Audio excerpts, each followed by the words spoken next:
Tiara Club, Princess Daisy and the Dazzling Dragon. Hello, and I so want to say hello to you properly. Should I say, "Good day, Your Majesty"? That doesn't sound very friendly. And I do want us to be friends. After all, we're at the Princess Academy together. Are we? Oops, I nearly forgot to tell you. I'm Daisy, Princess Daisy. Have you met my other friends? Charlotte, Katie, Alice, Emily, and Sophia. They're learning to be perfect princesses just like you and me. It's fun most of the time, but Princess Perfecta isn't very nice. We're really happy that she doesn't share the Rose Room dormitory with us. She is much too horrid. Chapter 1. Did you ever get scared of things? I do. For one thing, I'm scared of I'll never get 500 Tiara points by the end of my first year here at the academy, and then I won't be allowed to join the Tiara Club, and I do so want to. It sounds so wonderful, and I'm scared of things like spiders and big fierce dogs. Actually, thinking about anything big and fierce makes my knees wobble. Our head teacher, Queen Gloriana, is scary too. She's very tall and gracious, but she can look so fierce if you do something wrong. Fairy is much friendlier, but even she can get angry, and when she does, swells up to twice her unusual size. Honestly, I'm not joking. When I first heard we're going to meet a real dragon, I was so frightened I got hiccups. We were having breakfast, and Queen Gloriana and Fairy Godmother came in to say good morning. Good morning, my dear young princesses, Queen Gloriana said. Now, I have a very important announcement to the first-year students. This morning, as you know, you have created cake cooking for perfect palace parties. This afternoon, however, you're going to straight to the tower room just as soon as you finish lunch. You're most fortunate. King Percival has agreed to bring one of his dragons. You could have heard in a pin drop. My heart was beating so fast I thought it might burst, and then I hiccuped. I was so embarrassed. Now, our head teacher went on, I want you all to listen very carefully what King Percival tells you.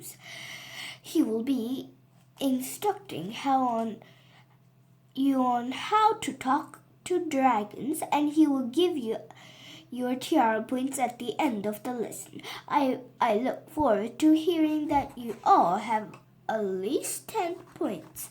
And then she swept out of the dining hall, and Fairy D, who was much too huge to sleep, stamped after her.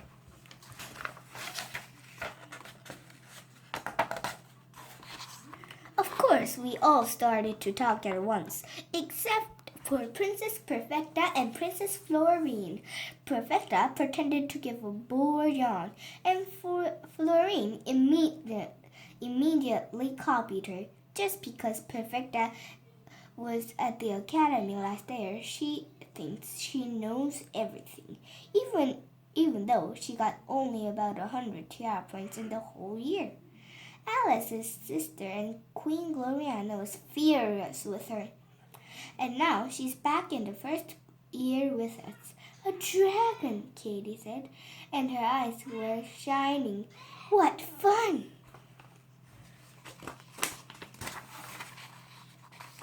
Do you think it will be very big? I asked nervously.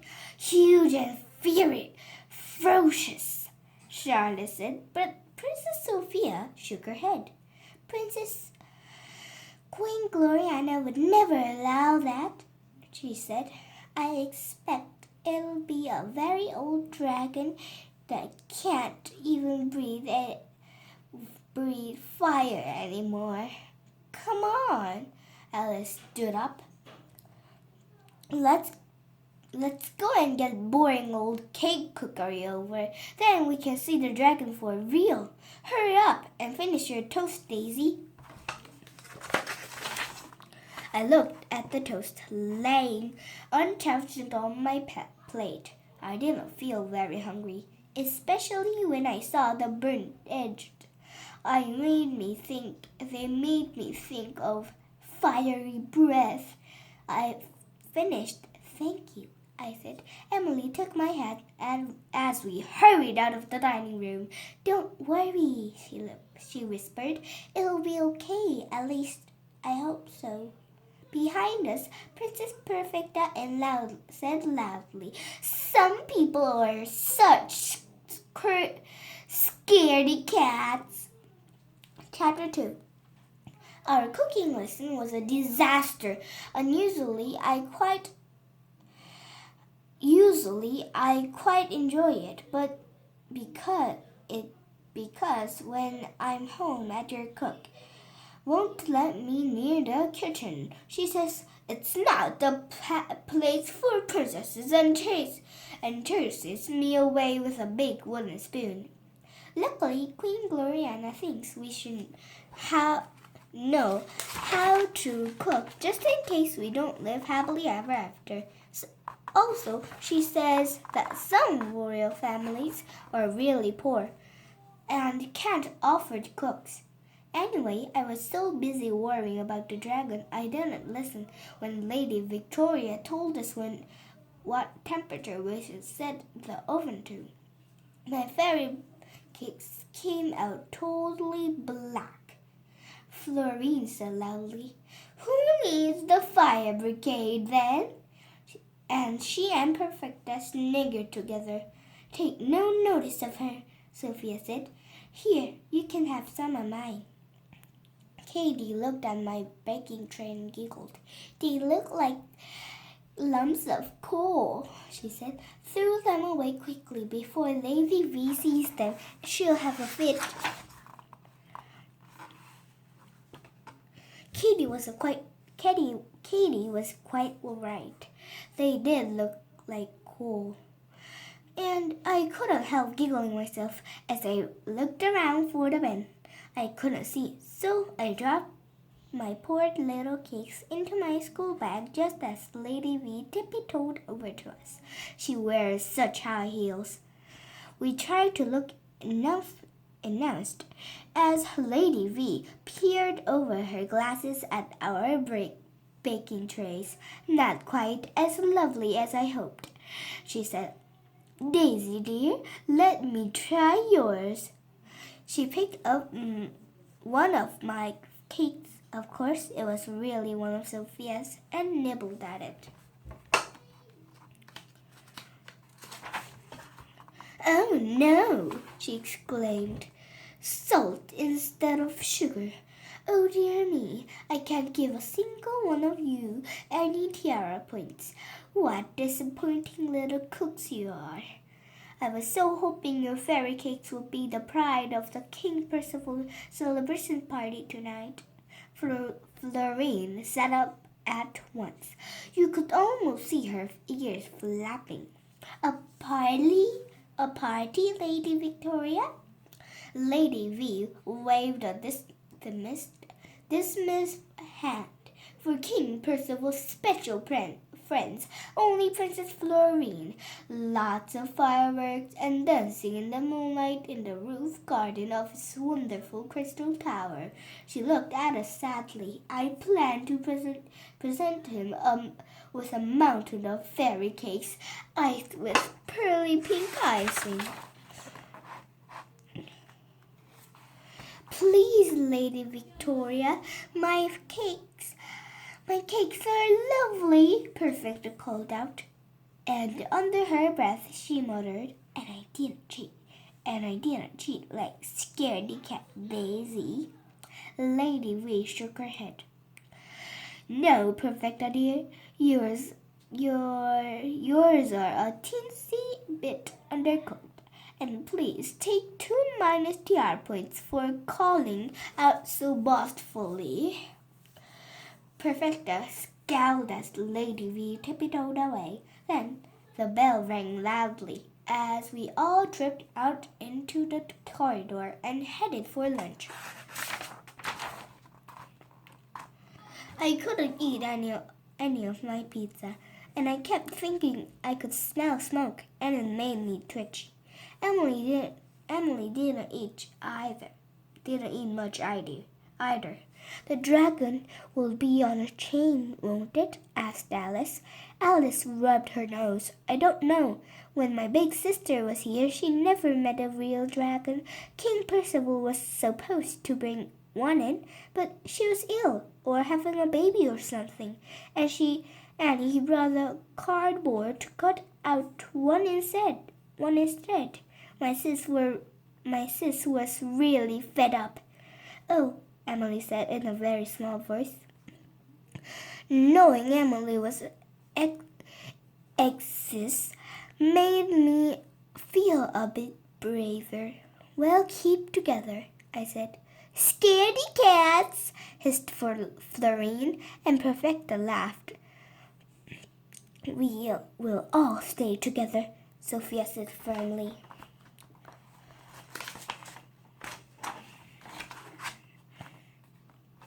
Emily and I held hands tightly as we tiptoed up the stairs towards the tower room. Unusually, it's my favorite room. It's got a huge window that opens on to the academy roof, and you can see for miles and miles and miles. But this time I went up the stairs really slowly.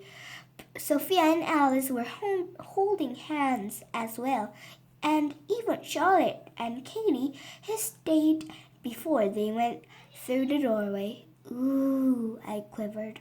I'm scared, Emily. Me too, Emily said, and her voice was shaking.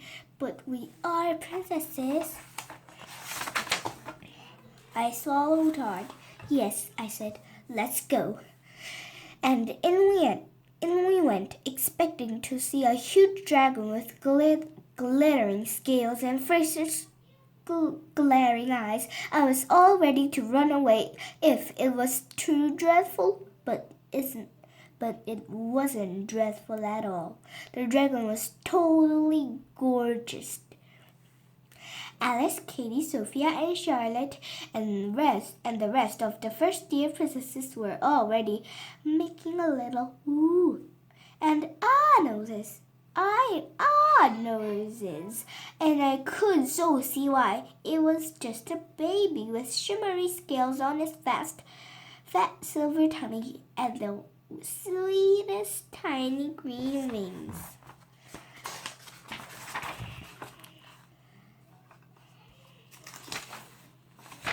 It was gazing at it with huge golden eyes, and it eternally looked as if the poor little thing was scared of us. King Percival was standing behind the little dragon, and he was actually smiling.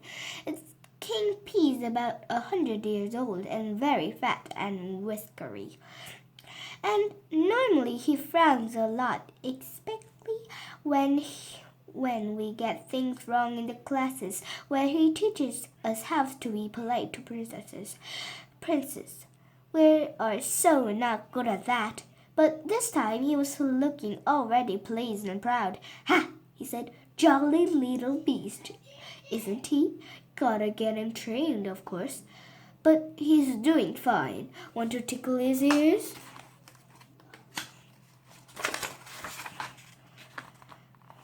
Sort of thing you girls like doing. After all, good introduction to be dragons too. You'll never be afraid of the big ones once you met a little one. I could see Katie's eyes sparkle. Can we really? She asked. She's so beautiful. King P puffed out his stomach, just as if he was the proud father. Suppose he is a bit of a stunner. he said. Now, move slowly. Don't want to give him a fright. Katy and Charlotte tiptoed towards the little dragon, and while Katy tickled his ears, Charlotte scratched Tip under his chin. He made a funny little purring noise, and you could so see he liked it. Good girls, King P said.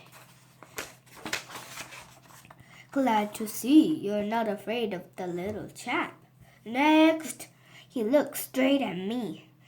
But before I could say anything, Perfecta put up her hand.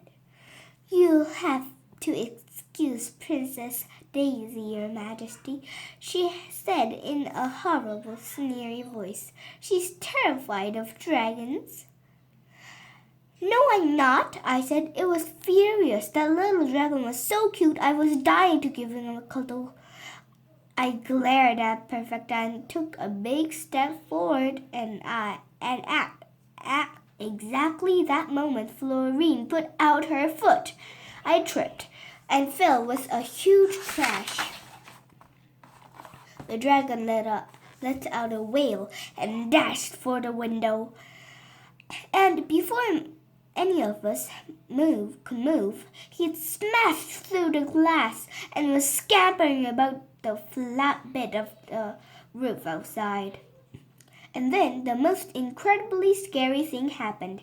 There was an enormous roar and giant puff of smoke, and the most enormous dragon you could ever imagine came flying up from somewhere down below. Her scales glittered and shone, and as she turned and whisked in the air, her massive leathery wings beat up and down, with a thump, thump sound. Her huge golden eyes were angry, and as we stood totally frozen to the floor, a blast of flame shot across the broken window. We could actually hear the glass sizzling as it melted, and then King Percival did something incredibly brave. He ran straight towards the gaping hole where the red-hot glass was still dripping, and began blowing on the silver whistle around his neck, and the dragon stopped in midair and hovered there, staring at him. It was amazing. Down! King Percival shouted in a voice like a foghorn. Bad dragon, down at once. I went, go down to earth. The enormous dragon blinked, and all of a sudden she didn't look so scary. She circled and then dropped down and down until she was out of sight. A moment later she was gone, and only the smell of smoke was left hanging in the air. That and the little dragon crouching outside on that roof. He was squeaking miserably as he called for his mother. King Percival mopped his forehead as he turned to where we all stood with our eyes totally popping out of our heads. Ha! He said. Everyone all right? Nobody burned to cinders? I don't think any of us could speak. We were so surprised by what had happened. But it was strange. Although the dragon had been so gigantic and totally extraordinary, there was something about the way she looked at King P that reminded me the way my dog looked when he knew he'd been naughty. Somehow I didn't feel scared anymore, not at all. Good. Glad to hear it. Sorry, I again popped up a bit suddenly. I bit worried about her baby, I expect. Quite understandable. Really, we'll fetch the little fellow in and take him back. King P suddenly stopped. He stared, and so did we. The little dragon had crept away to the very end of the roof and was balanced up on the top of a tall chimney. Oh no! Alice's Alice whispered. However did it get there? Must have scrambled up somehow, Kimpy said. He can't fly yet. Might have been looking for a suit. He's always hungry. He went to that used to be the window and peered out. Come along, little fella, he called. Down you come along. But the little dragon wouldn't move. Kimpy called and whistled, but he wouldn't budge. Can't his mother fly up and get him, your majesty? Charlotte shrugged. Kimpy shook his head. Can't risk it, my dear. She's a good old dragon. One of the best, but she's clumsy. She'd have that chimney pot rolling down the roof with one beat of her wings. He sighs heavily. Wish I knew what to do. Never even thought to bring a bag of low coal with me. Hey ho, guess I better go and ask Fairy G for help. You girls run away. No point stay here. Excuse me, your majesty, but shouldn't we keep watch and make sure the little dragon doesn't move? Sophia asked. I was so glad she'd asked. I don't think any of us wanted to leave him there all on his own. Kimpy pulled at his beard. Might be useful, but no going near the window, understand? Yes, your majesty, we all curtsied. Chapter 4. We broke up into the little groups as Kimpy went puffing down the stairs. Of course, Katie and Charlotte came hurrying over where Emily, Alice, and Sophia and I were standing. Did you ever imagine we'd have a lesson like this? Katie asked, her eyes shimmering. Never, I said. I do so hope that little dragon will be okay. I'm glad of that, Perfecta said spitefully, and she bragged up beside us. Besides, it's all your fault. Scaredy cat Daisy. If you hadn't frightened that dragon, he'd never have run away. That's right, Florine agreed. You'll probably be expelled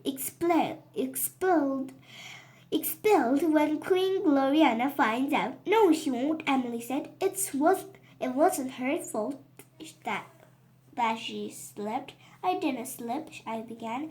And I stopped. Emily had been right beside me when Florine tripped me. And if she hadn't noticed, who else would have? If I explained, it was just sounded if I was making up excuses.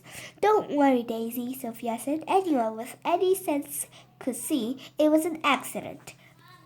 I know if she meant it kindly, but I began to feel really dreadful, especially when Charlotte said, "We'll tell everyone you didn't mean to scare him." Perfecta smiled her sneery smile. We knew you were going to scare him as soon as you crushed at him. Didn't we, Florine? Florine nodded, trying to pretend you were brave. Daisy is brave, Emily said. It's much braver to do something when you're frightened than when you don't care. That made me feel even worse because I hadn't been frightened, and I'd been angry with Perfecta. And then a totally awful thought hit me. What if Perfecta was right? I had scared him before Florine tripped me. I was so muddled I couldn't know what to think. And then a huge voice boomed from the doorway, and my knees turned to jelly. Could somebody tell me exactly what's been going on in this classroom? Fairy G was standing in the doorway, and she was so angry she grew to twice her usual size. As I put on my hand, I was more frightened than I ever could have been of any dragon. I don't know how I got to the end of my explanation,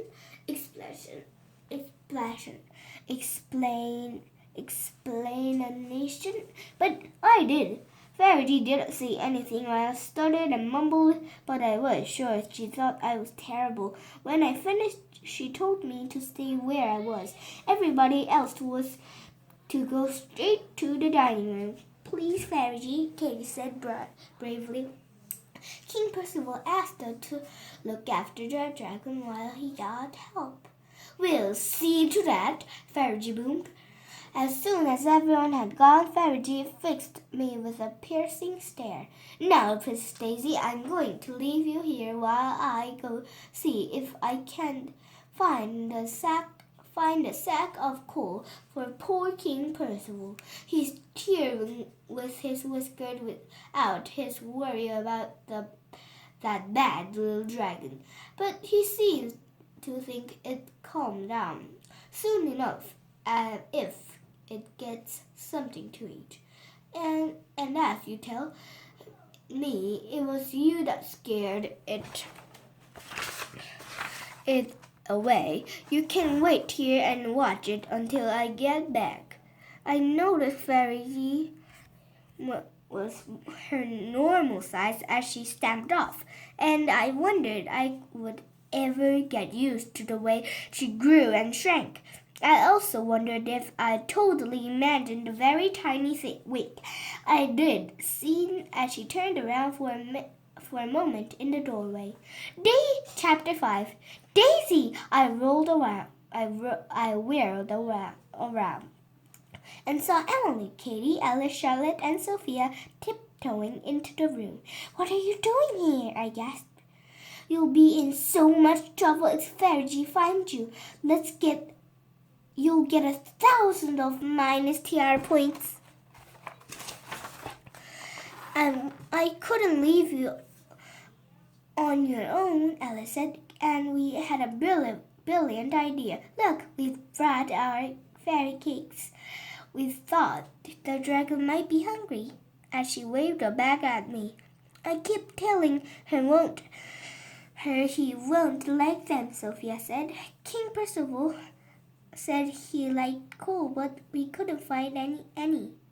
At least we can try, Alice told her. I stared at them both. Something was whizzing about in my brain, and then I remembered my cakes, my burnt cakes. Where are they? I dashed into my bags and pulled it open.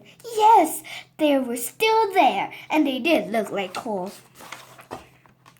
Look, I said, and threw one out of the window.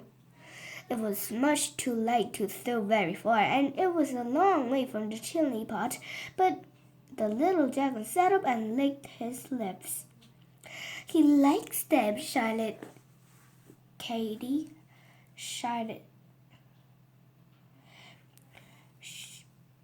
Try and get them nearer, Charlotte suggested. Yes, I said. Yes, and I took a deep breath, picked up my bag, and climbed out the window and into the roof. Daisy, come back, Emily yelled. That's so dangerous. I couldn't take any notice. I walked steadily towards the little dragon. As I got nearer, I began to talk with him in a smoothing kind of way. When he started to look anxious, I stopped.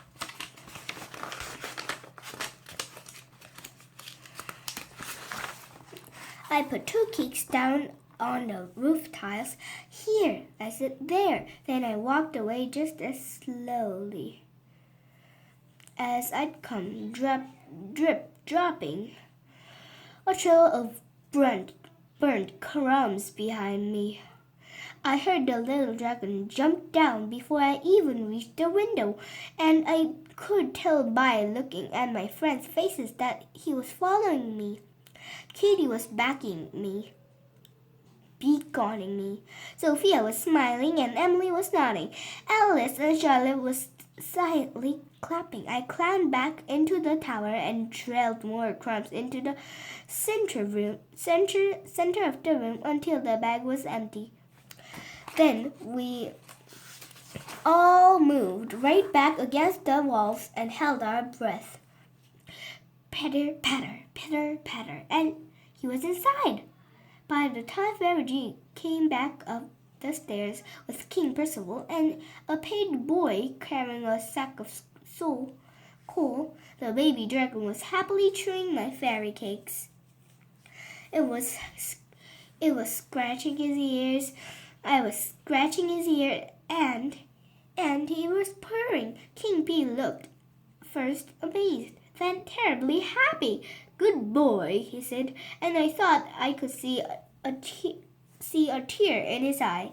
"Oh, what a good boy!" Daisy paused him to come back. Emily said, "She did it all by herself. Fairy G gave me a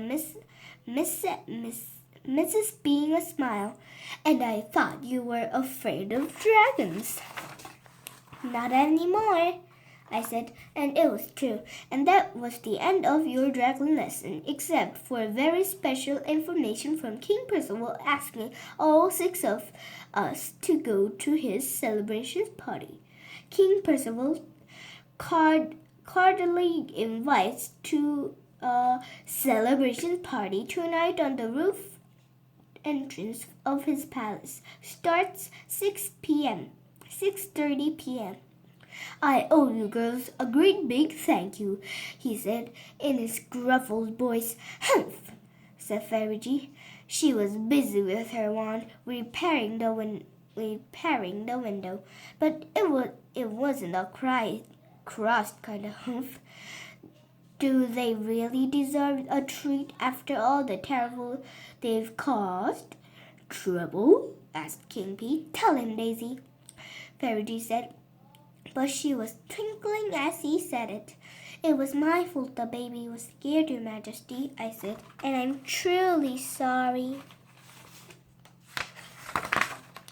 "Nonsense, my dear," King P shook his head. "Sighed all. You were tripped. Just being telling Fairy G. Saw that Florine girl stuck out her foot. So I've given her 20 minus Tiara points. Given you plus points, of course. All 6 of you, 30 Tiara points each. And I'm sure it's very unprincessy of me, but I couldn't help being just a little bit pleased." Chapter 6. The party was to celebrate the baby's first birthday, and the truly wonderful thing was that we got to King Percival's palace by flying on a dragon. Ardent, the baby's mother, was so big that we could all sit on her scaly back, and she flew us all the way. Oh, it was such fun. The fireworks whooshed and sizzled and banged, and the showers of simply beautiful, sparkly rainbow stars showered down from the rockets as we danced and danced on the magical rooftop. When the last firework finally died away, Argent flew up into the air and blew fiery smoke rings that floated gently down to the ground, and we cheered and cheered. Then the moon came out